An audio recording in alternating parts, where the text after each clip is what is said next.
we are here for another interview series, and we are here to find out what took place primarily in the 1980s, where swing dancing when it had been a little quiet for a while and not so many new dancers had been coming into the scene.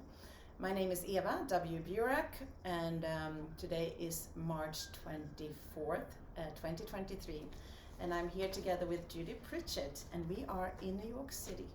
Both of us. I'm here to do this with you. Welcome, and I'm so glad we had the chance to sit down and chat. Thank you. I should say welcome to New York City. Well, thank you very much. It's great to be back. As they say in Harangue, very welcome. Yeah. I used to think that was very funny. And for me, it's no difference. Yeah. I don't hear that. Yeah. The funniness in that, but thank you. So Judy, researcher and someone who has been in the scene for a while, not as a scene leader, but always been in the background, helping us to understand the history, to connect with each other and the past, and with resources, and very helpful as a guide, and been an important part of this whole thing. So we're gonna hear your story. Normally you are helping out and making things happen in the background, so now you're in the limelight finally. Yes, I am very much a background kind of person. But now you're up front, and I'm happy you're here. So I'm excited to hear your story and how you came into this to the scene. Mm. And then also being Frankie Manning's girlfriend, knowing him up close and personal, of course, and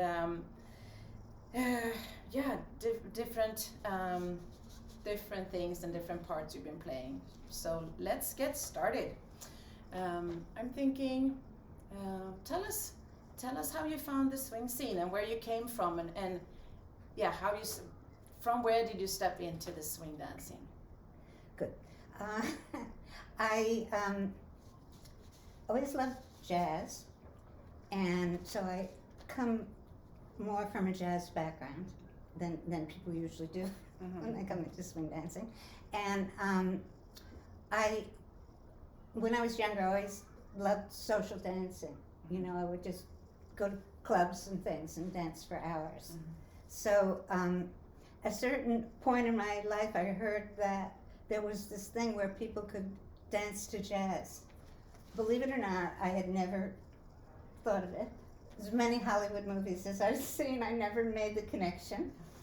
And so I heard about this thing in Harlem at Smalls, where a band was playing and people were dancing to jazz music.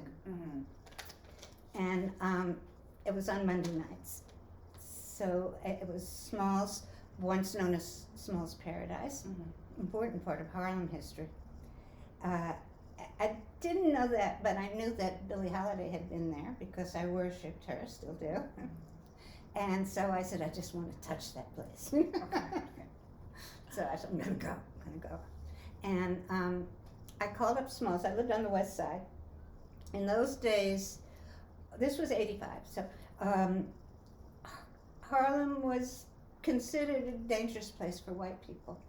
So although I lived on the west side, which was quite close to Harlem, I'm not sure that I'd ever been there before. Not for many, many years. Another teenage story. But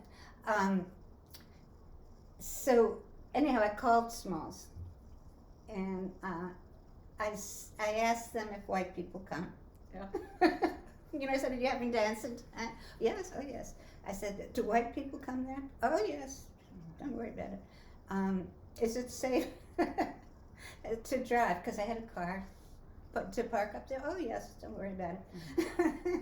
So, okay, so I went up there. I didn't know anybody. You went all by yourself? I went all by myself. I didn't know anybody. Very brave. I didn't know anything. I just had heard that there was dancing at Smalls, and I heard that Billie Holiday had been there. It's enough. She had touched it, so I wanted to touch it. Okay, so that was really how I got started. I went to Smalls a few times and then closed. How was that first experience, though? What happened when you went in there? Do you remember? I can't separate it from all of my memories. Same band, same dancers, and all of that. So I can't say what struck me at first, except that I really didn't know how to dance. You know, I'd always done solitary dancing. So this, they called it smalls at this time? It was Smalls. It was smalls. And it was the same Smalls Paradise that Billie Holiday had performed in. Yeah. So what was the dancing like up there, even if you can't separate that first time? Right. But what was it? And I can tell you now that I know more,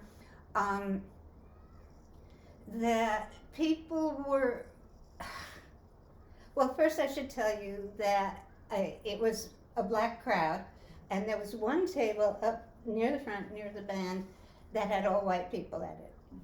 And not being into racial division, I decided I would sit on the periphery with everybody else instead of go introduce myself and say I'm a white person too, right? So I just didn't meet those people for a very long time.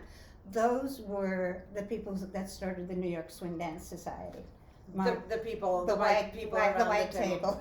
The white table. And they were, Margaret Batichuk was there, and Bob Crees, and other names that I'm sure you'll pick up. So I went there maybe 2 or 3 times. Really didn't know how to dance. I was able to get up and do the slow numbers. But I really didn't know what the hell I was doing. And in retrospect, most of the people, at least those people that I danced with or tried to dance with, were doing what we call loosely swing dancing rather than a swing out and Lindy Hop type dancing. Okay? And I would say that the crowd had a mixture of people who were old enough to have been at the Savoy and younger people, a younger generation. And really to this day, I still dance with a lot of older black people, although I'm the same age as them now. But that generation that wasn't quite the Savoy generation does a kind of swing dancing without a swing out. Okay? So that's kind of important about what they were doing in the social setting. And what other places was it around at that time? As far as I know, that was the only place. When you meet with Margaret, she'll tell you about the place where she got started, and I know those stories, but I'll let her tell them. And where she met George Lloyd. So that's just a whole other story, and it's an earlier story. Margaret was definitely there first. She was the first one. So did that experience took you? Where did that go? You know, from there. So anyhow, I loved it. Yeah. You know, I talked to a few people, danced a little. I just felt very happy there. What can I say? And then it ended. I don't know how I found out. Maybe the last time I went there, they said, "That's it. We're closing." You know. And I had only gone a few times. So when did they close? Just shortly after. Shortly after I got there. Now they had been having that band and that dance maybe a few years. I don't know. Was it one set band? Was it the same band playing? At that time, it was the Al Cobb C&J band, and that was the only band I knew for the longest time. So for the longest time, I knew it as my band. Of course. Once a week? Yeah. Mondays? Did you say Mondays? Yeah, on Mondays. So what happened was, 2 things happened. The gig closed, Smalls got boarded up, and I think it's since been taken down. I don't think it's... Like the whole building? Yeah. It was a low building, like a 1 or 2 stories, as I recall. So I don't know how I heard, but the same person who told me about that there was swing dancing at Smalls told me that there was now a Sunday night dance in Lower Manhattan at the Cat Club. And what happened is those people at the table, the white table, got together and decided to start a dance of their own. And that was, they started the New York Swing Dance Society, started this dance, and I was there for the first dance. I was there from the beginning. But I was not one of the insiders, not for the longest time.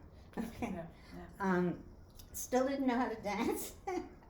Were you interested in taking lessons and learn? I had never heard, I told you I'd been dancing a lot. I'd never heard of taking lessons to dance. To me, it was like a shocking thing. It was like, from another class of people, it's like upper class people who have ballroom training or something. You know, it's not So something ordinary people do. So tell me about your dance background. Well, you know, I danced to whatever was popular music. I grew up in the 60s. I very much was attracted to R&B and soul, you know, so I definitely came up dancing to that. I also would dance to reggae and stuff like that. And by the time this story starts, I'm already into my 40s, so I'm, you know, not into nightlife very much. And one of the things that really appealed to me is that this started at 8:30. You know, it went like from 8:30 to 11:30. Yeah. I can handle that. Yeah, very good, very good. So did you, growing up, not dancing to swing music, but did you have any couple dancing with you? Very little. When I was a teenager, people were doing Lindy, but I wasn't. Okay, I was into folk dancing at that time. So what was the attraction here for you? You love the music? I loved the music, but it felt good. I don't know. And I actually love being among black people. It's, for me, for whatever reason, it's a very comfortable place.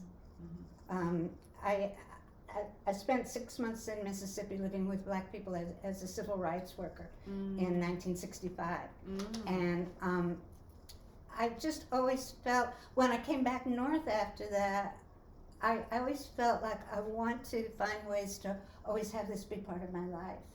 And I did that as much as possible in my work life and stuff like that. So was that a conscious decision? Or it was just part of you, it just led you that way? It was conscious that I didn't want to neglect to have black people and be connected to black people as part of my life. And as I said, I did it in work settings, including I did work at a clinic in Harlem. I was an occupational therapist, and I worked in mental health. And so I, as a request from the clinic I worked in, I did one day a week at a clinic in Harlem. I guess it was before this, so maybe I had been to Harlem before this. So, you know, it was just always there on my mind. And what I loved about this new dance scene was that it enabled me to have a really nice connection with black people and common, you know, without any kind of awkwardness. People just danced with each other. You know, and in that sense, our scene was like the Savoy, you know, because race was just not relevant, or at least it didn't interfere with who dances with whom. You know?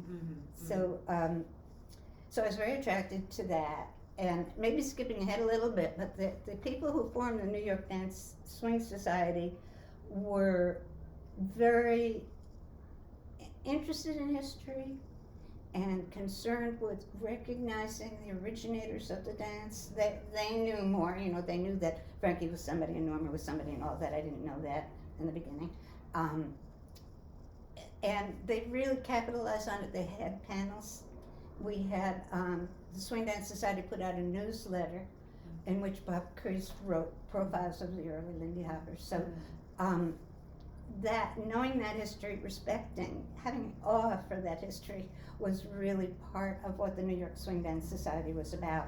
And I don't think that there was any other swing scene that was quite like that. And maybe with the exception of what happened in Harlem.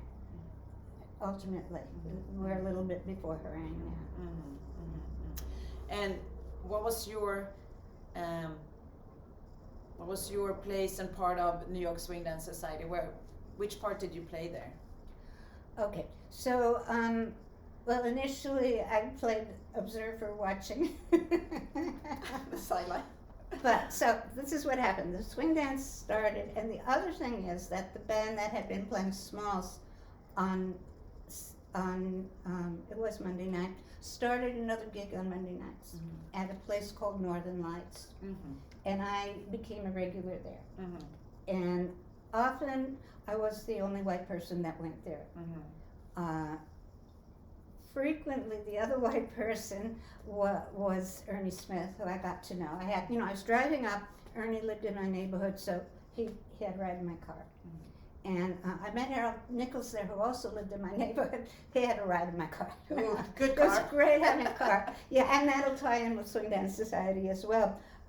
Gabby Winkle, who was one of the original board members of the Swing Dance Society, very active, lived across the street from me. I don't know how I discovered her, but so I was driving her down to dances and stuff like that. we became very connected. So I never was on the board of the Swing Dance Society. I was actually on the board of another organization having to do with mental health, and it was enough. I was never on the board, but I always got from Gabby everything that was going on. I always knew everything that was going on, made suggestions, knew other board members that I talked to socially as well. So, you know, it was, again, one of these behind the scenes kinds of things. Yeah, and influenced, sure. Great. How did you meet Frankie? Okay, so the band moved to a place called Northern Lights, and Frankie was still working in the post office.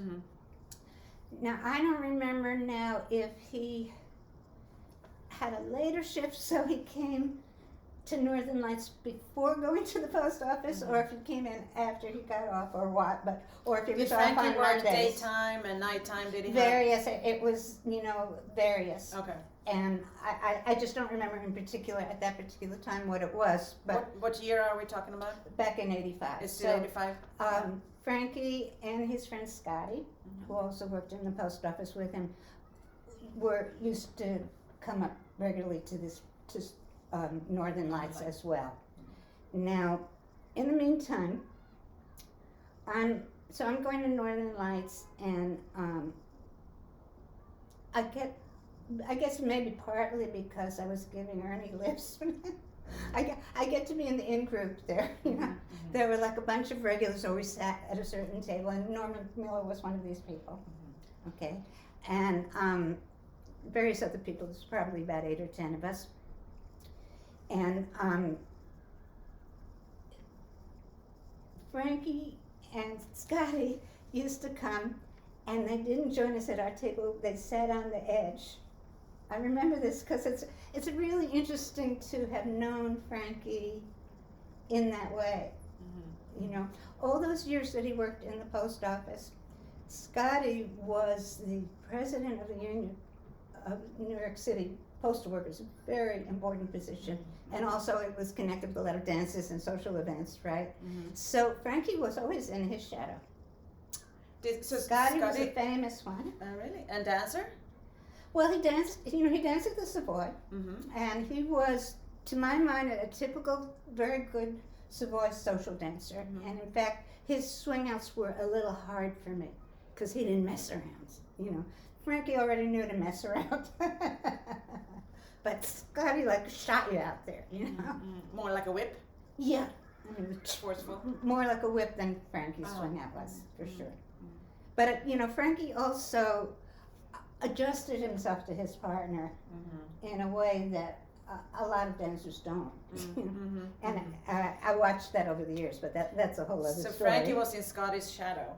Yeah, just to say, during those post office years, Frankie was not a celebrity at all, or anything like that. And what's really interesting is there's another fellow, black guy from Harlem, who worked in the post office with Frankie for 20 years. They had their orientation together the same week. And it wasn't until they both retired from the post office and he started seeing Frankie on TV that he found out about that whole past that Frankie had had. Right? So he had no idea. Frankie was just a sort of unassuming person. And was that a decision from Frankie's side to leave that in the past, or is did you talk to him about that? How come people didn't know about it? Was it just he didn't. Frankie, you know, I was interested in history. Frankie was not interested in history until we all started picking his brain. You know, I mean, he didn't have a value about being interested in history. And in fact, Frankie really didn't know anything about what took place before he entered the scene at the Alhambra, you know. And I heard him speculate about those earlier years. And it wasn't a focus of his ever to delve into the past. He was very present and future oriented. But that's fascinating in a way because he has so many stories, he seemed to remember so well, as if he would have been very interested and kind of just soaking it up. Yes. But now you're telling that he wasn't that interested, that was not his focus in the past, but he still remember and could retell whatever he was experiencing. Yes, no, fortunately he had a good memory. Yeah. And you know, his experience at the Savoy, those were wonderful days in his life. It was very vibrant and intense, and I think he remembered it well because he was so alive and enjoying it, every bit of it, every bit of it. So it's interesting because I remember maybe the first Christmas that we celebrated together. How did you meet though? I want to hear the. All right, so I knew him from Northern Lights because he was part of the crowd. And Swing Dance Society started having different events, and one of them involved inviting Frankie to teach a class. And I remember doing the, oh gosh, no, I can't remember the name of that step. Fall over the log. He taught that. He taught a few jazz steps. Taught fall over the log. And I remember him saying that I was very good. You're like, yes. Because I threw myself into it. Well, not because it was Frankie, because I just and got that made him fall in love with you because your fall over the log was just out of the world. No, and I think it's really interesting and important for you to know that an interest in the dance was certainly a binding thing for us, but Frankie was never that interested in me as a dancer. I mean, he tried in the beginning. I'm really a slow learner in dancing, and you know, I had always done just purely improvising. It was very hard for me to learn things, and it just never worked out that way. And it was a hard adjustment for me because I didn't understand why I couldn't just immediately be a star. So was that a pressure, if you will, that here you were Frankie's girlfriend and you're a slow learner, you weren't maybe, you know, the top of the list when it came to great dancers? I mean, you It was a pressure for me. You know, Frankie really liked to separate things in his life. For instance, his family, like most of us didn't know anything about or had anything to do with his family, except for Chaz, of course, who was also his roommate. Family, work, dancing, I don't know. So he was really content to have a girlfriend that wasn't part of that dance life. You know, he was a little more comfortable with that than with the idea of me being involved in his plans and his publicity and stuff like that. He had a hard time accepting that. Although he was grateful for it. I'm saying that when you started to helping out with his bookings and you know, when he wasn't, you know, oh, I don't want to bother you, Judy, or whatever. He was always like, you know, his girlfriend was like his queen. You know, and she shouldn't have any useful purpose. She'd just be his queen.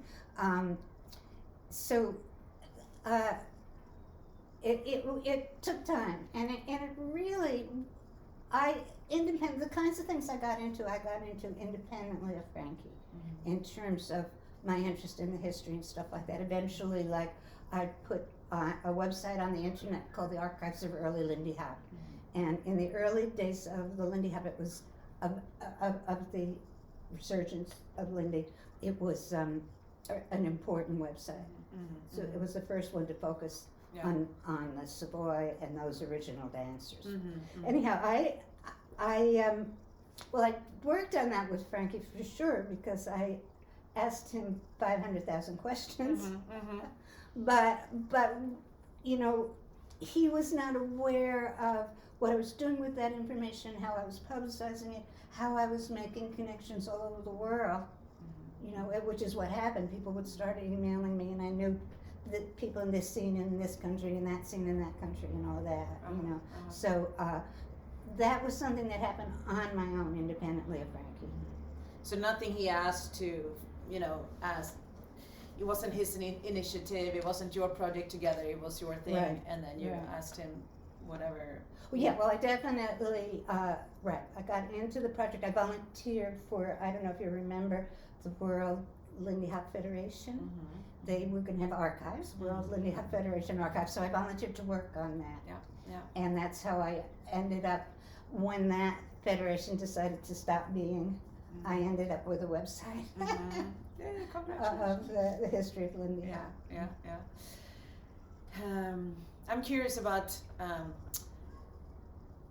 how Frankie was the early Frankie, when you met him mid-80s, and what changed for him more than his schedule got really, really busy and he became this celebrity all over the world, and what changed for him more than his schedule, obviously, would you say?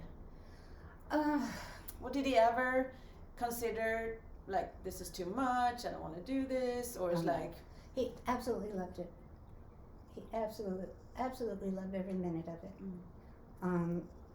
He was thrilled that people were interested in Lindy Hop, because in fact he had seen a whole generation of young people, in particular young black people, his own kids, that had no interest whatsoever.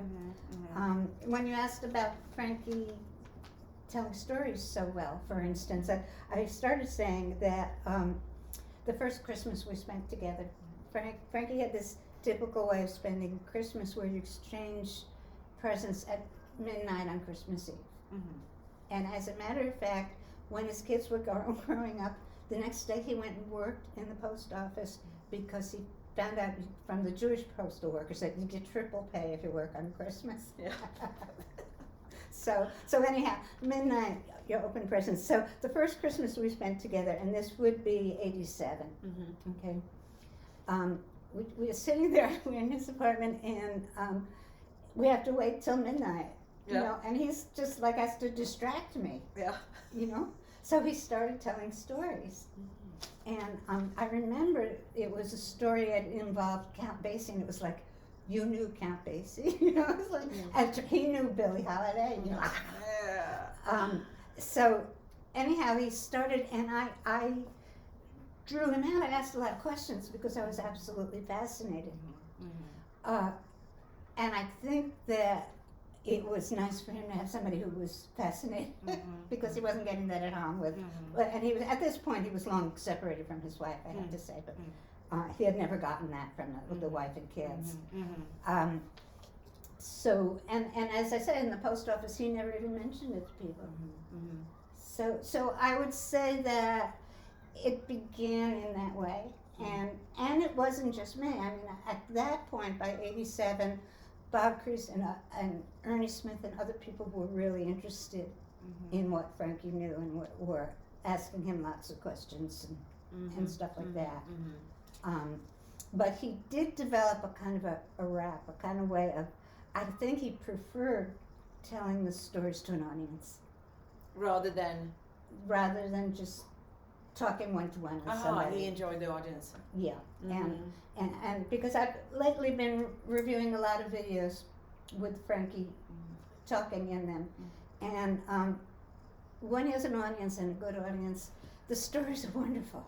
Yeah, they come alive. And if he has a not very good interviewer who doesn't seem really interested, he's not all that turned on either. Performer. I guess so.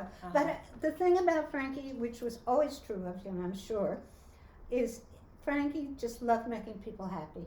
I'm sure it started with his mother. He adored his mother. He loved making her happy. He just loved that. And when dancing and telling stories about dancing was no longer a way to make people happy, he just tried something else. When he worked in the post office, he did whatever dancing they were doing in those years. He got people together socially to go out dancing, and he did a lot of social things around dancing, but not around Lindy Hop. Okay. So anyhow, he loved making people happy, and I think the thing about the audience is not that he was a show-off, which I don't think he was. It was that he just loved that there were so many people happy to hear what he had to say. He once told me, there was a person, an early swing dancer who really annoyed us. And Frankie told me the difference between a show-off and a showman. Show-off and a showman. Okay? Frankie was a showman. We used to go to a bar called Showman's in Harlem. I don't know. And what did he say about the difference, or what's the difference? I don't know if he had to say anything after that. But it was two separate. Yeah, but a showman is somebody who's got class, who's got expertise, who's delivering something really fine. And a show-off is just someone who wants attention.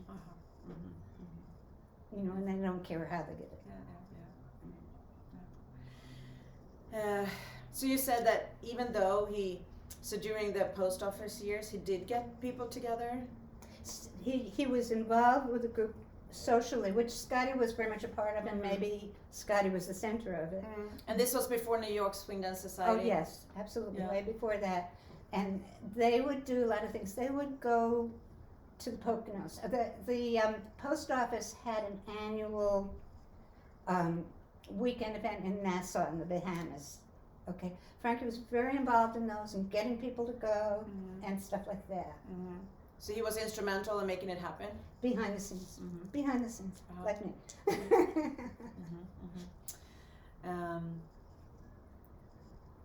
So when you think about the past and Frankie, is it any particular part in that you feel like we don't really get, or we haven't got a sense of when it comes to Frankie, or that we don't see enough or talk about enough, or it's kind of like you that knew him up close and personal, that you know when you look out over the crowd and our sense of Frankie these days? I guess the one thing that I feel people misunderstand the most nowadays is the racial thing. Frankie, Whitey at the Savoy and all of that had just a lot of black pride. They were really proud of this dance, the Lindy Hop, that was born in Harlem. And they wanted to give it to the world to show them that the black people in Harlem were really something, you know. This was an important part of who Frankie was. It always was an important part of who he was.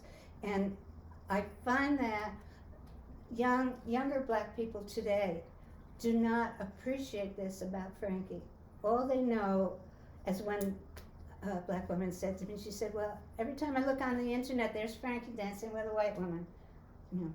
And Frankie was, all those years in the post office, it was a black crowd that he was hanging out with socially, and he really he would have loved for black people in general to be interested in his dance. And in the early days, he and Norma and Bob Crease and Norman Miller dancers used to go around to public schools early in the morning, as I recall, to auditoriums and present things to kids and stuff like that. And that was really focused on black kids and their history and stuff like that. And it just never took off. There wasn't the crowd that was attracted to Frankie. That there wasn't the equivalent of that among black people that there was with white people. And Frankie, I mean, that's another thing about Frankie, is he was only interested in responding if people were attracted to him. He never pushed himself on anybody. Was it I would like people to know that. Yeah. And as you know, we all, the white people who got into swing dancing, were just really interested in him.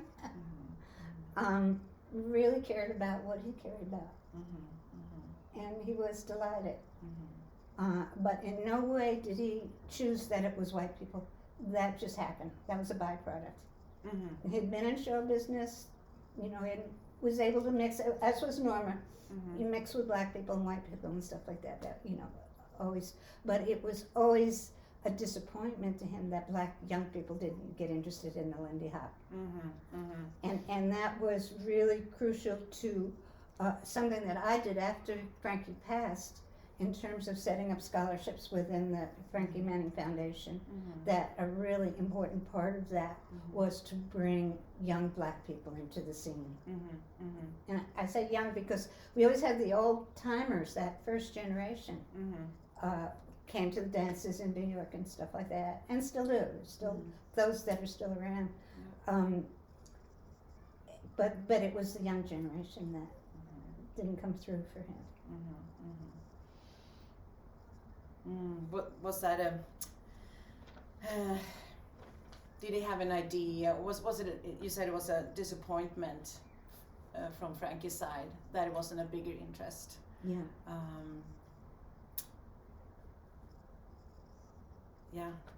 I can see that. did you discuss why that was, or how to change that, or he really focused on where the interests were, and that's where he stepped in when he felt welcome? I think that perhaps one of the obstacles that Frankie set up, and we continue to set up this obstacle, and I think there's no way around it, is the music. Frankie really insisted that we use original, really big band swing music. And so any opportunities that he had for outreach were based on using that music. So we did talk about how young black people were not interested in that music. You know, that was certainly true. And, you know, I think it still remains a thing that younger black people are interested in music that's on the cutting edge. They've always been on the cutting edge and leading front of popular music, certainly through the 20th century. And so I think that was a barrier, that they were not interested in going back.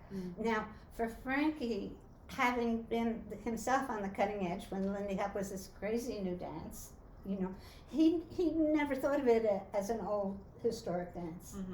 You know, it still felt like a crazy new dance to him. He was excited whenever he saw new dancers make up steps he'd never seen before. He loved to watch dancers on the dance floor, even if they weren't good dancers. He loved to see the things they came up with. You know, he just really enjoyed that endless creativity. But that aspect of it was not something easily understood. And out in the public, when he was speaking, he was such a he kept it nice and very, you know, polite and all that. When he came home, did he have like opinion? Was he more opinionated? I heard a lot of his opinions. Yeah. And unfortunately, in the early days of the internet, this is before we had, well, certainly before ads, before browsers, you just went up, it was called Usenet or something, you put messages in. Right. I unfortunately repeated some things that he had said. Yeah. And I didn't know. Did that put him in trouble? Well, yeah, that were heard by people who said, you know, what's this that Judy said? So from then on, if he would tell me something about his real opinion about something, he'd always preface this with, "This is not for the internet." Yeah. Oh no, we want to go and find those secrets. So you know, it wasn't easy to get him to make statements, particularly negative statements. I have to say, I always knew that he didn't like most of the dancing he saw for the first 10 or more years. And he let you know, he shared that? Oh yeah, yeah.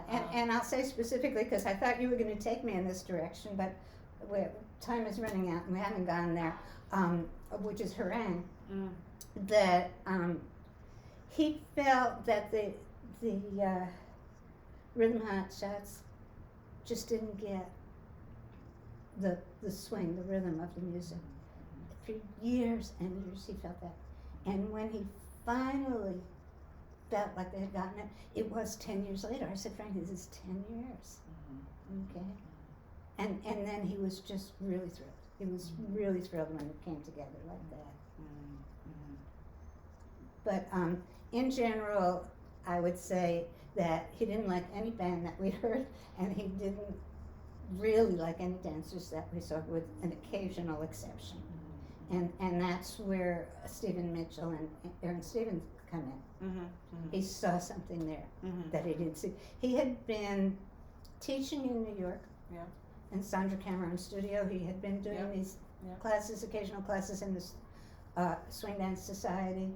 He'd been. Did that go on at the same time, Sandra Cameron and New York Swing Dance Society? Yeah, and actually Swing Dance Society came first. He wasn't yet teaching at Sandra Cameron. Okay. So he was teaching at Sandra Cameron together with Al at the same time? No. He was hired after Al died. Okay. So he took over then. And there was a little bit of lag time. Okay. So and it was a little later. But anyhow, during all of that, he never saw dancer, one of the new dancers, that excited him. And and I've talked to him about it over the years. And for example, because I know you're going to be interviewing her, Margaret Batichuk. Margaret we come from a similar generation, although she's younger than me. She's probably about 10 years younger. She did not like the idea of the women's role in traditional Lindy Hop. And so she wouldn't do the swivel. Okay, she wasn't into this girly stuff, cheesecake stuff, she used to call it. What did she call it? Cheesecake stuff. Cheesecake stuff. Interesting. Are you familiar with that expression? No. I have to ask her about that. Oh, well, okay. I mean, she may mind this, but I think it was a relief to her. Many, many years later, she asked me, we talked about why he chose Aaron Stevens to make his video. And I told her, I said, well, he told me, Aaron does the swivel the way they did it at the Savoy, and you didn't. And it's like, it was like kind of a relief to her to hear there was an actual reason. It wasn't, because she's really a great dancer, Margaret, but. And did they work together? Did she? They did lots of stuff together. Yeah. She was certainly the most advanced of the female dancers in our crowd. And they did lots of demonstrations together, lots of stuff. And he did get her invited to Harlem in the early years, and I think she went once, and it just didn't take off for whatever reason. But I think one of the reasons is that there were plenty of women in Harlem already. We were fighting. We were fighting too. So it was hard for outsiders, and I think that Mickey Davidson had the same problem. Mickey came in also knowing a lot more than just about anyone else, and didn't get recognition for it in the early years. Wow, it's just so much good stuff here. So back to you, Judy. What happened in your apartment? Was that like the place to hang out? It wasn't quite like that. It was the place for big parties, because it was a big apartment. It was like the biggest. Were you ever in my apartment? No, I wasn't invited. Oh, I'm so sorry. No, Leonard kept saying that was you had a lot of guests, a lot of people coming and going and passing by and staying in your apartment. Yeah, so I wanted to say that I mentioned that I got really close with Gabby, who was on the board of the Swing Dance Society. So if there were visitors from out of town, I had the space. I had a spare bedroom at that time. So I think it was Leonard and Anders came and stayed there their first trip to New York. So yes, I had people staying there. But the thing about the big parties, and it wasn't really just about swing dancing, because prior to swing dancing, and I worked in the mental health field, but we really liked to party, Yeah, had to release it somehow. Yeah, it was a good crowd, and so I would have big, if it was going to be a big party, we could have it in my house. If there were going to be 50 people. And where was it located? The place? It was on Riverside Drive at 101st Street. Okay, so it's what old-fashioned West Side apartment, big living room. For parties, we would take the sofa and the furniture out of the living room and put it in the hallway that we shared with neighbors. Did you have musicians there? Did musicians come? Musicians live? Well, okay, so one year I had a party with live musicians. It was a New Year's Day party. And actually, Frankie didn't come that year. I forget why. But it was my favorite party that we had. And in fact, Carol, she was married to her husband at that time. He came and played piano. Everyone I know who played an instrument played. And but the Swing Now Trio was one of the early bands that played with us, and they sort of formed the basis of it. So we had to party with music and swing dancing and all of that. It was a daytime thing, and I guess probably because I was concerned about noise. New Year's Day party. But that was terrific. That was my favorite party that I ever had. And Frankie said that he would come, but he didn't. Now, I would say that was probably 85 also, because it was really early in terms of us knowing each other. Maybe it was 86. We got together in 87. Okay, so I knew him casually. And you know, he used to ask me to dance and stuff like that. Mm-hmm. Mm-hmm. You know. And the different, as we had more and more venues, Frankie came to all of them. Mm-hmm. Did you live together? No. I started seeing him in '87, and we were a romantic couple from then on. But we technically didn't live together until this last year when I came to New York to help him out. And, you know, it was the kind of thing, he had a lot of pride. It was kind of like, he wanted to be in control of his own life. And, I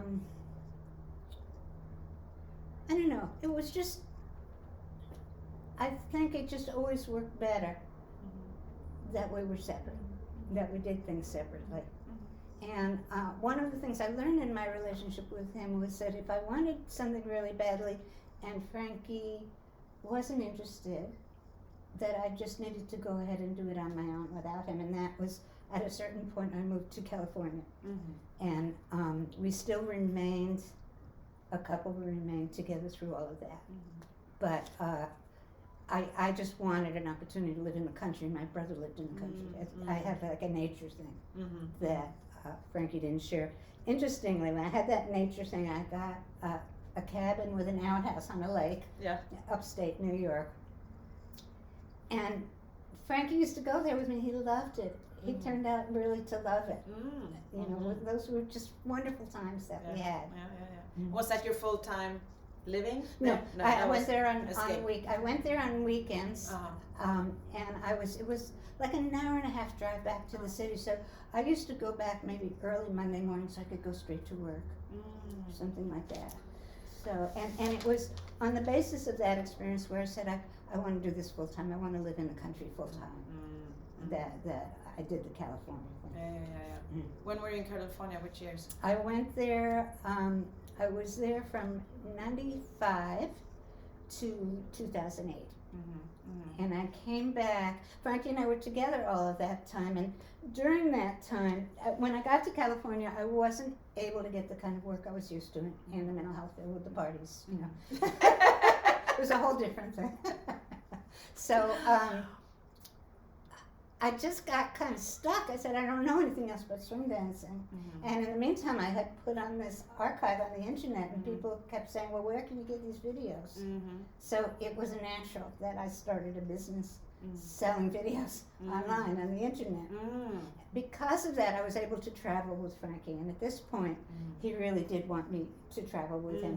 In the early days, when he went to Harlem, he didn't want to have to be worried about his queen and what she was saying, and she wasn't comfortable, he wasn't happy, whatever. He didn't want that. So it took years before he didn't mind and then really wanted me to come with him.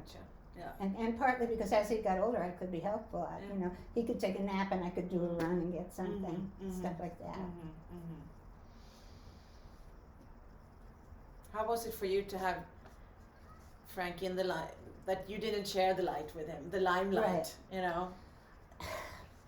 I mean, it's a funny thing because I would have loved to be a great dancer, but I hate the limelight. Oh, okay. I was just thinking today. That was good though, that you hated it. So it's not like, oh, I want to be there with it. No, you know? it was very good. I mean, that was really one of the ways that we were compatible. I didn't mind at all being behind the scenes. I mean, to this day, I don't mind at all if something really great happens and gets a lot of recognition and I don't get the recognition, even though I had a lot to do with it. I don't mind that. Because I still feel really glad that I had something to do with it. And your part in Frankie Manning Foundation and helping the ambassadors, you played a big role there. I feel that I played a big role, and tell a little bit about the ambassador program. Well, it was based on what Frankie would want. You know, as I said before, that he was disappointed that young black people never did get interested in the Lindy Hop. And I kind of said, I want to continue working on this and see if we can't make something happen. Okay. So I was interested in a scholarship program for young black people. And I say young meaning younger than 80, you know. Most of them were younger than 50. Mm. But the other thing was that whenever Frankie traveled, wherever he went, he used to call me frequently. And I kind of knew he called me because he loved me, but it was like, anything new on the horizon? Because I was getting, people were contacting me if they wanted to hire Frankie. So they always say, anything new on the horizon? He loved nothing more than a new city in the United States he had never been to, or a new country in the world he had never been to, inviting him to teach. He loved nothing more than that, and I knew that. And so, and that was connected to what I said about at the Savoy Ballroom and them wanting the Lindy Hop to take over the world. They wanted to show the world. So that was a constant from the beginning? From the beginning. And, it missed a few years in between, but it was continuing now, And he said, somebody once asked him, is Lindy Hop big now, or was it bigger when you were young? And he said, no, it's much bigger now. And that surprised me. But really, in his day, people were doing the Lindy Hop at the Savoy Ballroom, but not everywhere else,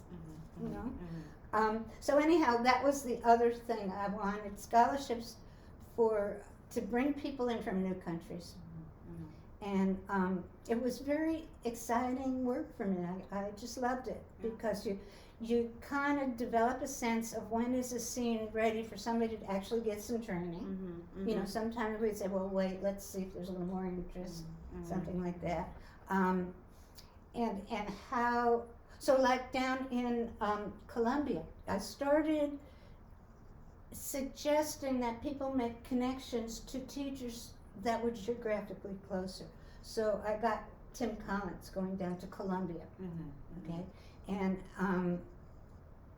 just kind of connections. And then down in Africa, I did something between Uganda and Mozambique and stuff like that. Places where geographically I thought it made more sense to get together.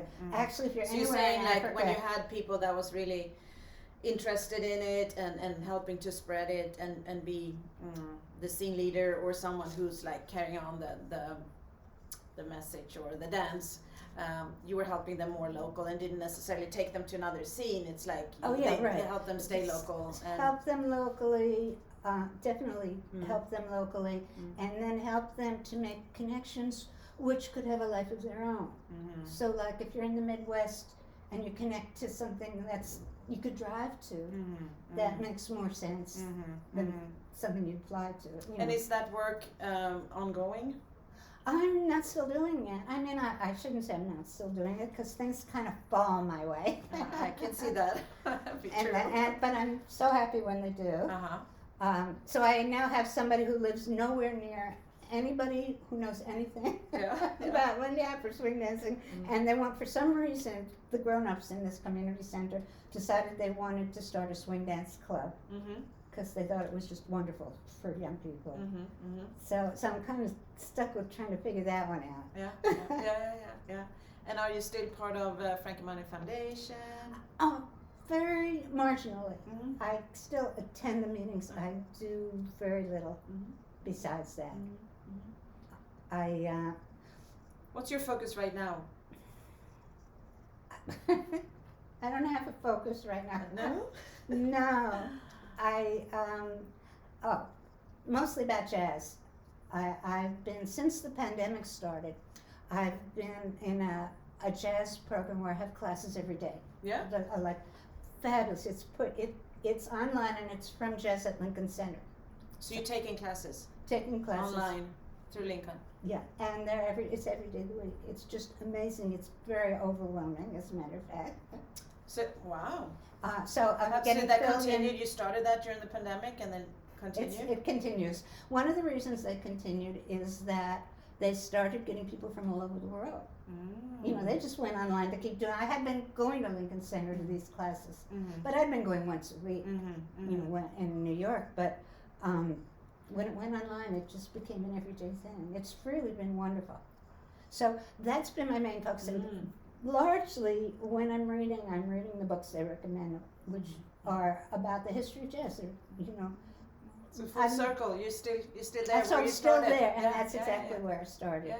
So that's like probably much more of a focus now than the Frankie Manning Foundation, for sure. And the videos and everything you put out there, and the work you were doing with the archiving and stuff, it's still out there? Yeah. And actually Mandy kind of refreshed my original site, and now the archives for early Lindy Hop is on the Frankie Manning Foundation website. Okay. So anyone can access it. Okay. I haven't done anything to update it, and actually I'm just hoping other people will do that. I think that the videos need to be refreshed all the time because we get better and better things on YouTube. Things like that. Yeah. And add to and refresh. You want to say something? Yeah, we're running. Time flies here. And so you mentioned when we had a conversation earlier, Harlem being your home group. Is there something more you want to add to we started out with Smalls and how you were up there. Anything else connected to that place? Or there continued to be a Monday night dance in Harlem for years and years and years. Yeah. And continue. Wells, you know about. Lucy's, I don't know if you know, it was another place. And oh God, I forget the name of that other place. And anyhow, and initially it was the same band, and then Harlem Renaissance Band came in and started doing the Monday night things. That was a band Frankie really liked. So that was great. That was terrific. Are you still up there? Do you still take a trip up? I would be. They so when one of the first ambassadors, one of the first black ambassadors that we gave a scholarship to is somebody who is based in Harlem, and is based uptown. A group of black Lindy Hoppers has spun off around him. He's been teaching up there, and he has a girlfriend, a strong connection to Judy who is very interested in getting things going socially, and she ran dances there, which I went to until the pandemic. And she hasn't started again because she lost the venue that it was at. So there isn't really anything up there now. Okay.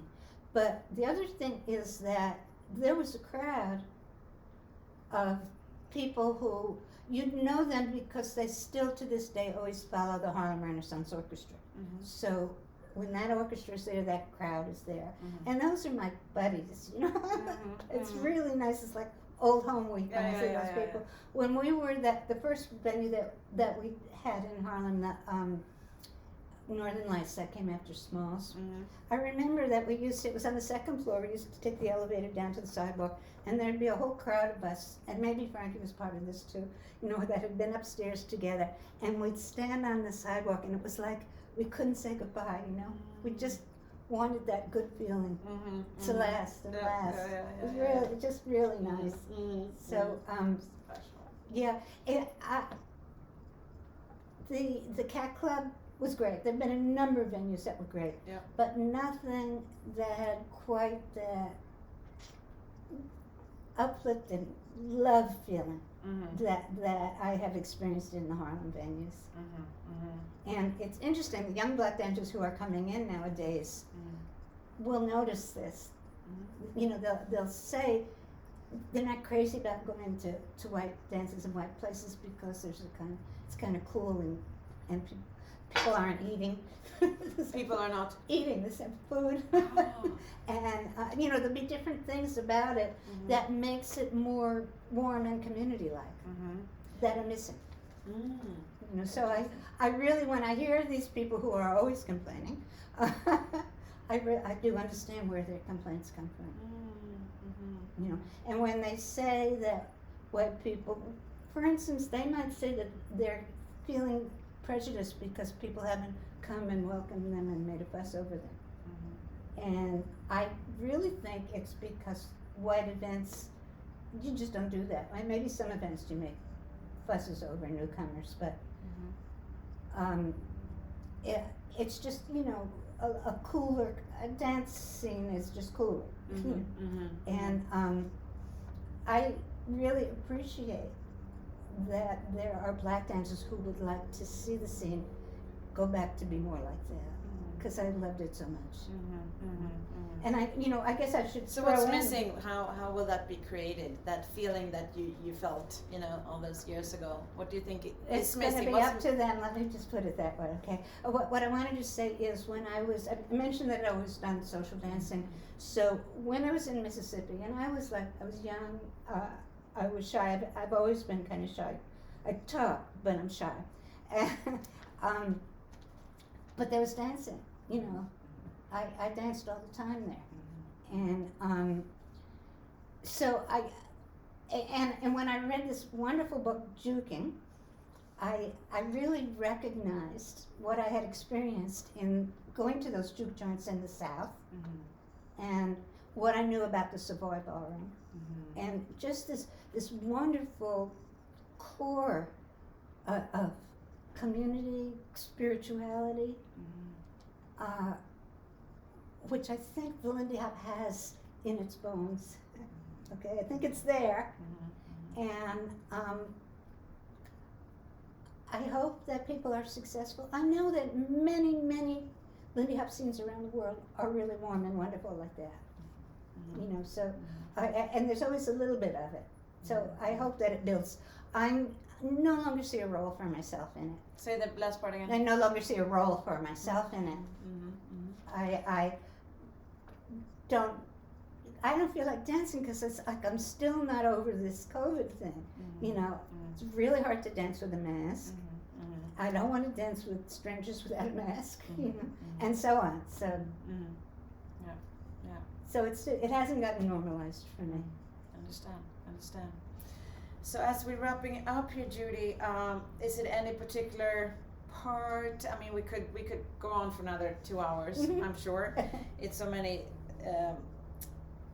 things that you've been part of. Actually, before, can you mention something about that? The movie you made about Big Apple. Oh. And when was that? And what triggered that? And what made you step into that? So during the time that I lived in California, this was the beginning of learning to have a quieter life. Let's make a movie. No, I wasn't making a movie, but I got really kind of intensive about research. You had the internet, you had access to a lot of things. And what year was this for you? I moved there in 95. 95, okay. So I got really interested in the history of the Big Apple. And the reason I got interested in it is because, unlike the Lindy Hop, the Big Apple was like a 1 year flash in the pan. It had one big year, 1937. So it was something you could really study. You could study where was it first done, how did it get started, and stuff like that. So I became very interested in studying it, and particularly noticing that it was a dance that was started by black people and adapted as their own by white people, and became, at least for that year, a major fad in the United States. So I became very interested in that, and always thought maybe I'd write a book about it. And in the meantime, it's still selling videos, and I had a woman who had a video company called Dance Time Publications that I was buying videos from to resell. And we became friends, and anyhow, so she asked me about what I was doing, and she said, well, why don't you she offered me to make a video about it. Anyhow, what I want to also say is that when she offered that to me, it was not long after Frankie died. And I realized at some point that this was a really kind outreach to me. It was really a wonderful thing for me to give me this project and help me get my own footing and help me recover from losing Frankie. So that was how I did it and why I did it. I am today. So one of the things that's come up in recent years is that a lot of the new black dancers complain that the real history isn't told. But I told the real history. I started with slavery. I started with kidnapping people from Africa, and going through slavery and all of that, because it was so relevant to what then happened and became a popular dance and got copied. It's part of the story. It was always part of the story for me. So, so that was the story that I told in that video. I also, because it was a very important part of history, told the story of minstrelsy. And it was at the time that I put it in the video, and to this day, still an extremely sensitive issue. So say the name again. Blackface. Blackface. And that was a separate, was that in the Big Apple? It's in the history. The idea But in the movie, of the Big Apple movie that you made, it's in there? Yes, there's a section in there. Okay, everything is like small, everything is just like a little taster of something interesting. It's like it has a number of chapters. So, so anyhow, minstrelsy is in it, and slavery and all these heavy duty subjects because they interested me because I'm heavy, you know. And I am, at this point, I think, on the one hand, I'd like to say, well, I'd like to kind of promote this video. But on the other hand, I'm really afraid of getting bad feedback because of the minstrelsy stuff in it, the blackface, and because maybe I got something wrong, and because somebody's going to say white person has no right telling this story. I'm very inhibited by that, and so so I don't push this video. It exists. It no longer exists on videotape. I have a few, but it's a part of a streaming service, and goes around to universities and stuff like that. But if someone is interested, could I think it's online. Yeah. It's not through me. It's not through me anymore. It's online if you look it up. It's called Dancing the Big Apple. Dancing the Big Apple. And you can get the streaming version. Yeah.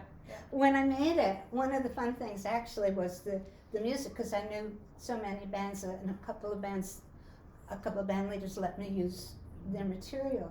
Gave me permission to use it without having the rights and blah blah blah. So I had some nice music in it. But when we went to streaming, it was like a higher standard, and I didn't have rights from the original publishers and composers and all of that. So we dubbed in fake music, ersatz swing music. So I always feel whatever it is that, because I'm not watching it, that people are watching in the streaming version isn't as good as the original one. And I do have some of the original videos. If you want one, just let me know. And Leonard has it, and I've shown it with Leonard at her ring. Yeah, you showed it in her ring. Yeah, it's great having you sharing. Yeah, big, beautiful project with a lot of history for sure. In there. Yeah. So anything, what have we missed, Judy, that we want to, needs to come out? I think this is enough for now. I don't know that I could have gone on. Yeah. My throat is feeling it a little bit. Sure. And yours too, I imagine. No, you've done the talking.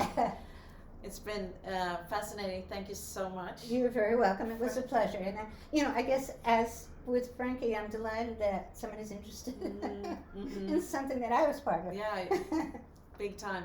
And all of that you've done behind that, someone has been putting a lot of time and effort and love into the work, and here you are. So thank you for that, and thanks for being here. And thanks for watching. Bye.